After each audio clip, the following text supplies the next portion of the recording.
Here's my completed 10 before the end. Let's go over them one by one and talk about what I liked, what I didn't like, and whether or not I would recommend these books to you. Before I get into it, I'm Nathan's Book Talk. Thank you so much for taking your time, energy to watch this video. If you haven't already, I'm trying to get to 500 subscribers as soon as possible. So if you haven't subscribed yet, go ahead and subscribe. And also let me know in the comments down below what your favorite book you read this year. Maybe it was from your 10 before the end, maybe it's not. Maybe comment a book you're trying to get to before the end of the year. I want to know. Let me know in the comments down below. Let's dive into it. If you're not familiar with 10 before the end, it is a trend, especially over on TikTok. Go follow me there.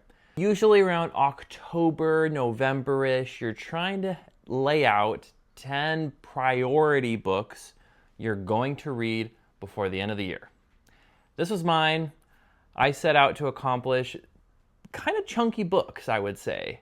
I think I did a really good job. I was very strict going from book one to the next book, and I absolutely crushed it. It is December 10th, and I think I started around November-ish. So I think I slayed it. This is not chronological, so I might put date stamps of when I actually read them, but this is just how I grabbed it off my bookshelves, not actually how I read it. But let's start with J. Kristof's Empire of the Vampire. This was a stellar introduction to J. Kristof's writing, the character of Gabriel. Basically, we have Gabriel. He is telling us a story of what happened to him and how he got to this point in his life. It was a fascinating way of telling a story and then also telling the story from 3 different unique perspectives. I was very fascinated with Kristof's prose. I think it really worked for me. I love the little smutty aspects of there sprinkled in. Gabriel as a character himself is very thoughtful, very remembrant of what he has done. He remembers every single detail. And to me as a character, as a protagonist, that's really cool. You get this really richly crafted story that I have heard only jumps exponentially in quality book after book, and I'll probably finish the trilogy early 2026. There wasn't much that I didn't love about this book. I did really struggle a little bit with like getting my feet sturdy and kind of grasping the different POVs and like placing my brain inside of those timelines and like making them unique, if that makes sense. But I don't know, did anybody else struggle a little bit with that, or is it just me? But overall, I think this is a fabulous book. It's grimdark, but in the sense that like you get these really awful moments, but then Gabriel can also be kind of funny in these awful moments. So it's a really good contrast between I'm showing you the darkest things possible, but then also highlighting the flower within the little ash. It's a really cool part of this storytelling, and I'm excited to see where it goes. So yes, this is a yes for me. Cello's Gate by Maurice Africh. Maurice is an indie author. I don't know if he's on YouTube. Maybe he should make one, but I think he's a stellar part of the book community. He is very engaged. If you're not following him already, go follow him because he makes really awesome content that's outside of promoting his book. Space Pirates, you get to meet a fabulous cast of characters. I think Maurice absolutely shines in his character work in this book. Our main character, he's running this crew of space pirates. They get introduced into this map to steal this legendary item. They go on a quest, and there's these fabulous tropes that we are all familiar with in storytelling. And I think what Maurice does is makes you believe that he's not an indie author and this wasn't his debut novel. To give you a little bit of context, I sat down on this book on a Thursday or a Friday and I finished it within like 2 days. And it's like, it's respectable. It's a respectable chunk. I'm curious on the word count, but it's 500 plus pages, and I literally read like 200 pages within like 2 hours. I was flying through on like the Saturday that I read this book. Absolutely like stole my attention. I had fun. I laughed out loud, and the story is actually pretty good. So I am very invested in where the Sky Pirates of Imperia are going. The only thing I feel like could be improved on was plot-wise. It felt outlined, and I could tell that it was outlined, if that makes sense. It felt like this was a well-thought-out plot, which is good. There was one reveal that didn't really emotionally impact me, and that might be because I was going too fast. I don't know, but that was my only like negative thing about it. Other than that, stellar book, loved it. Yes. The Strength of the Few by James Islington. At this point, you're probably familiar with James Islington and the Hierarchy series. I think that this is a fabulous plot. I think that this continuation from book 1 to book 2 was really, really cool. A mild spoiler if you haven't read book 1, so skip ahead. The 3 POVs being from just Viz was very fascinating. We got to see the 3 different places, the 3 different realms of being. That was fascinating as a reader. What sucked for me, though, was I primarily do audio. I wish there was some sort of verbal indication that we were on a different planet. Like, the beginning of the chapter, you say the chapter title, Obitium. Simple. I don't know why it was so hard to have that happen, because inside the book, there's actually, like, clues of which place we're at. So as an audiobook guy, I didn't really love that because it was hard at times to like place yourself, and that distracted me a little bit from the actual dialogue going on rather than like enjoying what was happening. I said in my initial review that I wasn't the biggest fan of how like lacking of emotion this book was.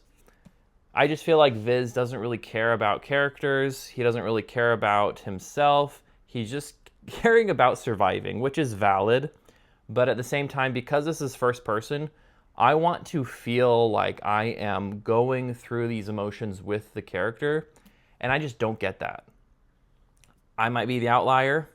You might feel it as well. I don't know. But that's the only thing I feel like is severely lacking in these books. But I did read Licanius up here, and I trust Islington will bring emotion. To see what happens in book 3 and 4. But yeah, I absolutely recommend these books. I think they're very fun. Malice by John Gwynne. Papa Gwynne, I love this guy. He is an excellent part of the book community. His kids are awesome too. What an amazing time of life to be alive while we have John Gwynne. The Faithful and the Fallen was his debut novel, and oh my goodness, it did not read as such. Fun story, the first time I read this, I tried it, I soft DNF'd it, I knew I would always come back, but I actually read it and then passed out that night, like physically went to the hospital, it was bad. So picking this book up again, I was like, I'm gonna pass out again. Thankfully, I did not. What was cool though was it was nice because it has been more than a year since I read it initially, so I like literally did not remember anything. And oh my goodness, I'm so glad I pushed through, because the way that these like plot lines interweave and connect, I know I'm just on book 1, but I can see the vision. I can see where this is going. My only critique is it does take way too damn long to get to the point. And I do understand that as authors evolve and grow, things do get better. So I do have faith in the series that it will pick up where it left off, and we will hit the floor running. Yes, I highly recommend it. Corbin is one of my favorite protagonists, and I emotionally connected with him so much. Love it. Before They Are Hanged by Joe Abercrombie. This is a recent read. I did just finish this in the last week. Love Abercrombie's prose. I love what he's doing with characters. I think that's where he really shines in his character work. I often ask myself, where is this going? What happens? Like, what is the reasoning behind the characters doing these things? That's like the only part of where I'm kind of missing with Abercrombie in his writing, but majority of the time, the more you read, the more it comes together, the more it makes sense. So I'm holding out for the book 3 and seeing how much of a conclusion I can get. Really love Logan Ninefingers. He is a phenomenal character. I love the contrast between the Bloody Nine and Logan. It is insane because he can turn from such a vicious creature into being like a softie and such a cutie patootie.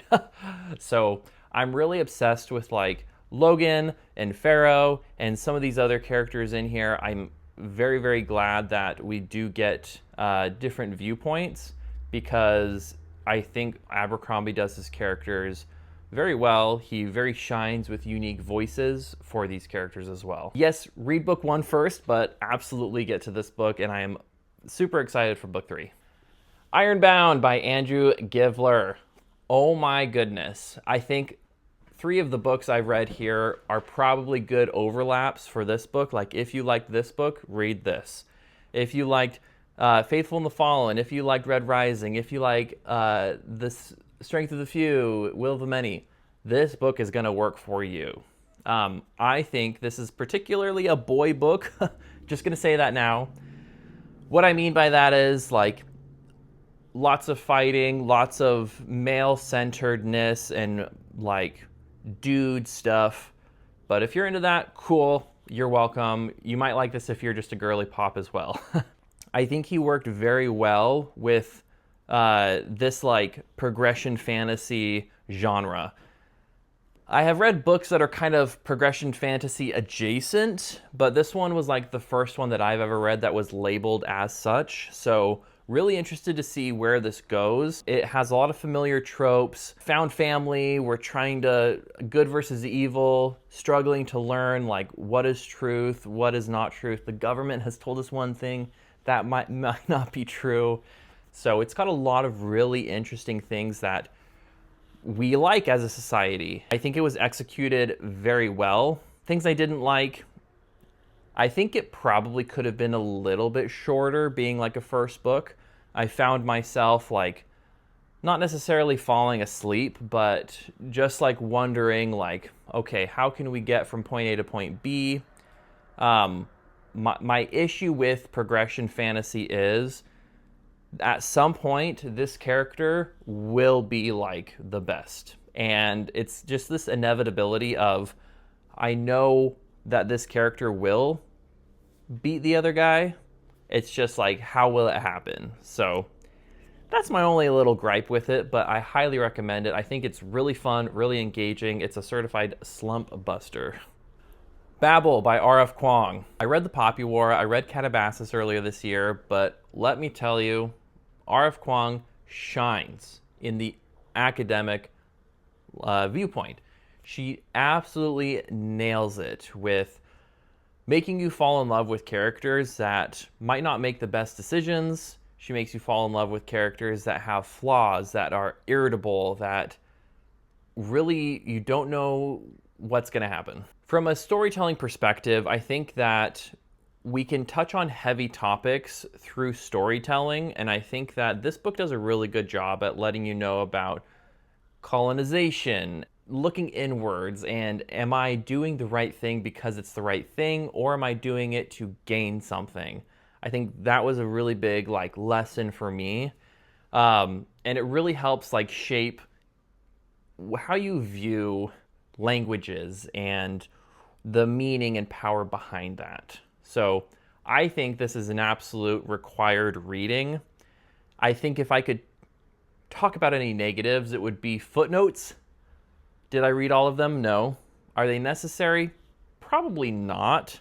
But the fact that there are footnotes automatically provides a hurdle for people. And that shouldn't be the case because the footnotes just kind of added to the story. It's not that like you need a degree to read this book. I didn't graduate college and I love this book. Yes, absolutely read it. Do yourself a favor. RF Kuang is one of my favorite authors. I really, really, really love her. And I love her voice. It just really works for me. Jade City. Oh my goodness. Urban fantasy done right. Here we have The Godfather, but Asian, with magic, with fantastical powers. And I thought it absolutely nailed like this urban fantasy aspect that I'm always a little bit hesitant to get into, but I think Jade City really changed my mind on what urban fantasy could be. The characters felt fleshed out, they felt strong, they felt well loved, and they felt ingrained. The themes of honor and duty and respect were really, really present. And I thoroughly loved what it meant to be honorable and how different types of characters, you could have different levels of that honor. I hear from book 1 to book 2, it takes a significant jump, so I will probably close out this trilogy early 2026, probably in Q1. But I am very excited because I feel like there's a ton of momentum building throughout the whole book, and I am really excited to see what happens next. Cons, not too many. The story does take a second to get going. There are some cool things that happen early on, but I feel like establishing a good base is always really important, but that didn't happen until about like 20-ish% for me. I could really understand who the characters were. But other than that, it's an absolute yes. You should definitely be reading Jade City. All right, I was hesitant to talk about this one. The Raven Scholar by Antonia Hodgson. Hodgson? I think I'm saying that right. From my understanding, she primarily writes murder mysteries, so this was her debut fantasy, and I think all of the people that have talked about this book talk a lot about what they love. I didn't really hear a lot about what people didn't love before going into this book, so I didn't really know what to expect. All I knew was that a couple of my friends said that this was the best book they read all year, and it was 5 stars. So a part of me had that expectation that it would be really, really good. Unfortunately, I did not have that experience, and that's okay. I thought it was fine. I thought it did a lot of things new or interesting, but the really big thing that I did not like was this omniscient POV. Malazan is a great example of that, where you have a focus on plot rather than characters.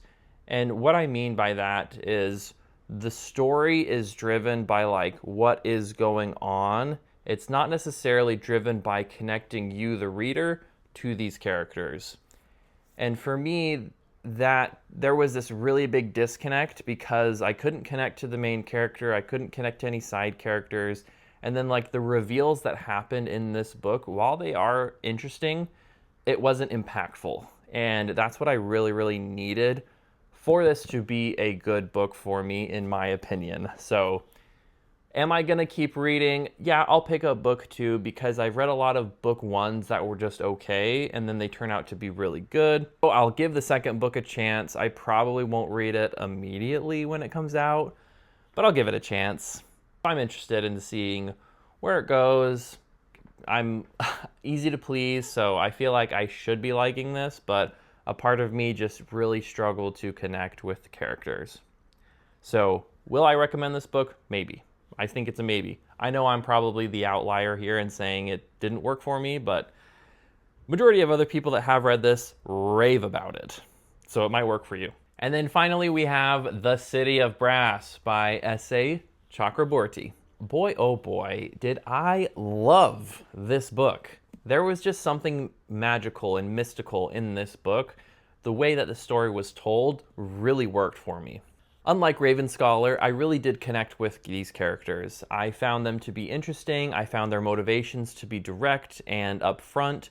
I found them to be having motivations that exceeded our immediate plot, and it felt like there were motivations for plots outside of what was currently going on.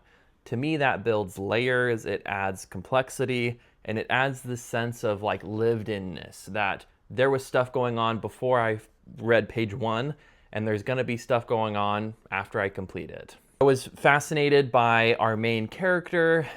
She's just trying to do her best, trying to live one day after the next, but then gets pulled into this magical, mystical world of Daevabad, and really gets to feel like this is not where I'm supposed to be, but I'm gonna make the best out of it. And Nari is one of those characters that she's just a badass. Like, everything she does is just cool. Even though she struggles a little bit at times, like, she's smart, she's witty, she's intelligent, she can get shit done. So I trust her in her ability to make stuff happen and at the same time be an interesting protagonist that I'm gonna root for. To me, that just makes me feel like, and you can also see in the way she struggles a little bit with parts of the plot where she's unfamiliar with things, doesn't feel sure about herself. I can really connect with that, and to me that helps me like love what's going on. Plot was really interesting and straightforward, and by the end, like, I finished this on my flight home. I read like the last 25% and I just could not put it down. It was good, it was engaging, and I could tell like the author is not afraid to like make heavy choices. So I can feel like there's going to be some really big emotions coming on. And as soon as like I landed, I got the second book on Libby, so I'm currently going through The Kingdom of Copper and I'm loving it. I'm like halfway through already, so I might just finish out this trilogy by the end of the year. So yes, you should be reading the Daevabad trilogy with The City of Brass. So there's my 10 before the end. It was an amazing 10 books. Let me know what your favorite book was that I read. I want to know in the comments down below. If there's any books that are on your 10 before the end that you haven't got to already, go and get to it. I don't make the rules around here. And as always, thank you so much for watching this video. If you liked it, let me know in the comments. I really, really do want to know if you are liking this longer form style. I'm predominantly on my other socials, so if you haven't followed me there, go do that. And as always, thank you so much for watching. Consider subscribing. I would love the extra support, trying to get to 500 followers ASAP. 500 subscribers. And as always, thank you so much for watching. We'll catch you in the next one.